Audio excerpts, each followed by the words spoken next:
I never started volunteering. It was just something that was always there. I was always there.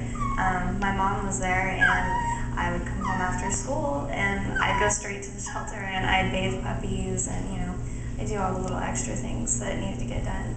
And then one day they called me, and they said, we have these puppies, and they're going to be euthanized if nobody steps up and takes care of them. Somebody brought them in, I'm not quite sure who, and then everybody was looking at them on the counter, and they really didn't know what to do with them, and so my mom decided to call me, and of course I said yes, because I really didn't want to pass that up, and they were at my house about an hour later, 4 black lab puppies, and I got them. They were about 2 days old, no teeth.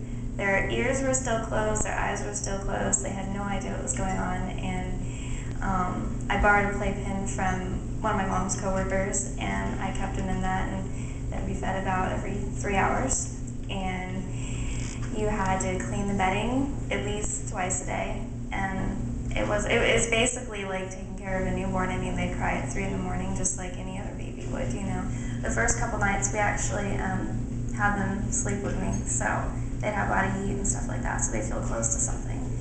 So, and it was a lot of fun. You had to get up, make the formula, heat it up, and then it's not feeding 1, it's feeding 4. So it was definitely challenging, but the older they got, it got a little bit easier, and they started to get teeth, and they started to open their eyes, and they started walking, and started running around my house.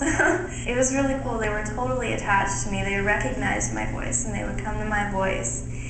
And it was such an incredible connection that these puppies knew me as their mother and would come to me if I called them. And I didn't quite know what I was getting into when I started it, but I have zero regrets. I mean, it was an amazing experience, but definitely a lot of work. This is the Northwest SPCA, Society of Prevention of Cruelty to Animals, and this is where my mom works, my boyfriend works, and my father works, and this is where I got my puppies. They were